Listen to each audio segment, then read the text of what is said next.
par 4. On se croise, on trottine. Quand je suis arrivé à l'INSA, je jouais déjà au rugby. Je jouais en club depuis 9 ans à peu près. Et j'avais pas envie d'arrêter. C'est pour ça que j'ai décidé de pas aller en prépa normale et de partir à l'INSA pour pouvoir continuer. Je m'étais dit que ça allait être un peu tranquille, planqué, ce serait juste pour jouer un peu, décompresser pendant la semaine.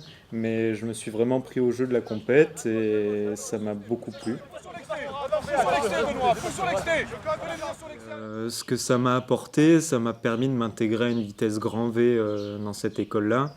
En étant en première année en prépa où tu es censé pas trop sortir, on côtoyait déjà des mecs en départ de 4e, 5e année. Ça, c'était vraiment une force pour s'intégrer, pour connaître aussi ce qu'on faisait à l'INSA, voire après l'INSA. Ça peut permettre à des mecs aussi qui sont pas hyper, on va dire, sereins ou pas hyper expressifs de se révéler dans un groupe, dans un collectif. Ça peut mettre en confiance et ça permet à certaines personnes de se révéler. Des mecs qui vont d'abord être exemplaires sur le terrain, qui vont tout donner, et une fois qu'ils sont sûrs de leur force et de ce qu'ils peuvent apporter dans une équipe, et ben, qui vont commencer à parler, prendre la parole et à devenir un leader un peu plus par la parole que par l'exemple. On est tous des petits gars, mais ensemble les gars. Parce que là aujourd'hui c'est les copains qui vont jouer. La différence, c'est surtout ce que tu vas retrouver en club, si tu vas être sur de l'affrontement pur et dur. Il va falloir prouver la bravoure, on va dire c'est un peu la guerre de clochers. Tandis que ce que tu vas retrouver en rugby universitaire, c'est vraiment surclasser ton adversaire et prouver que tu es meilleur. Et c'est pour ça que tu vas gagner. Meilleur, soit tu as été plus intelligent, plus malin, soit rugbystiquement, tu es au-dessus. Et bien sûr, il faut être physiquement à la hauteur.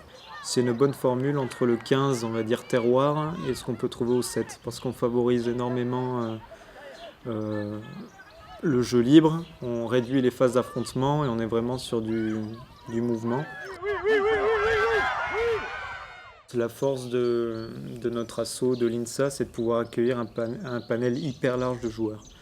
Les mecs confirmés, qui ont joué en club avant et qui ont envie de compète, ils vont aller se retrouver en équipe 1. Les mecs qui sont entre deux, qui ont fait de la compète et qui ont un niveau moyen, vont très bien se retrouver en équipe 2. Et l'équipe 3 est là pour accueillir des sportifs, pas forcément des rugbymen, mais qui ont vraiment envie de s'y filer et qui ont envie de découvrir un peu une première compétition et qui ont surtout envie d'apprendre. Et c'est vraiment la force de ce groupe, c'est d'accueillir vraiment différents profils et d'inculquer un modèle commun, un référentiel commun. On se dit ouais, c'est un niveau universitaire, s'il n'y a pas beaucoup de gens qui font ça en club vraiment de manière dense quoi. Et au final j'étais vraiment surprise, on est en finale universitaire, on est arrivé jusque là. Et rien que le niveau de progression c'est absolument dément et on a appris beaucoup quoi. En un an c'est fou quoi. Voilà, regarde. Le ballon c'est là. Ce qu'on peut faire, regardez. Quand tu intègres une association sportive, tu n'es plus seulement dans le club. Parce que dans le club, tu as les joueurs et après, tu as l'encadrement. Quand tu es dans une association, tu n'as quasiment pas d'encadrement. Du coup, tu dois mettre la main à la pâte. Tu dois jouer et tu dois faire partie de cet encadrement-là sans forcément être dans le bureau décideur. Tu as des projets et il va falloir chercher de la main-d'œuvre et des cerveaux. Et du coup, on va les piocher dans toutes les équipes pour trouver des gens motivés pour mener à bien certains projets. Projet majeur, on va dire, pour nous, c'était vraiment l'Argentine, tournée rugbystique de 15 jours. Là, on était assez jeunes, on était en 2e année, ça nous a fait comprendre l'investissement et le poids, l'investissement qu'il fallait produire pour mener à bien un projet, comme ça, et aussi le poids que pouvait avoir notre école au sein d'un réseau d'ingénieurs. On a pu récolter des dons avec des anciens de l'école, notre projet était parlant pour des entreprises, pour la fondation de l'INSA de Lyon, c'était vraiment hyper porteur. Le rugby joue pour beaucoup et le fait que ce soit des étudiants très motivés qui ont un bon bagage scolaire plus un bagage sportif et culturel, ce modèle assez complet séduit et est hyper attractif pour l'école et aussi hyper attractif pour des entreprises qui ont envie de s'associer à ce modèle-là au niveau des valeurs, au niveau de l'image. Donc une super expérience et à tous les mecs qui jouent au rugby et qui aimeraient venir à cette école, il faut aller à l'assaut, il faut aller au CHAPS, et je pense qu'ils passeront du bon temps, et c'est les meilleurs souvenirs qu'on garde.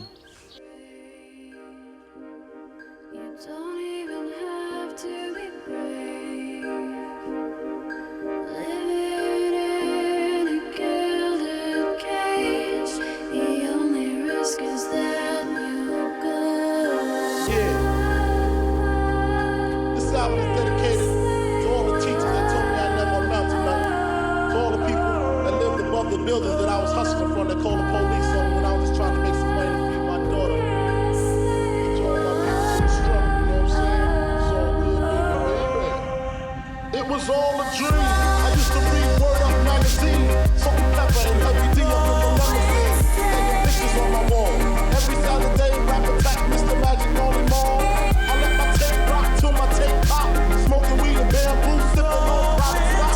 Way back when I had the red and black lumberjack with the hat to match. Remember rapping Duke? The hard. You never thought that hip hop would take it this far. Now I'm in the limelight 'cause I rhyme tight.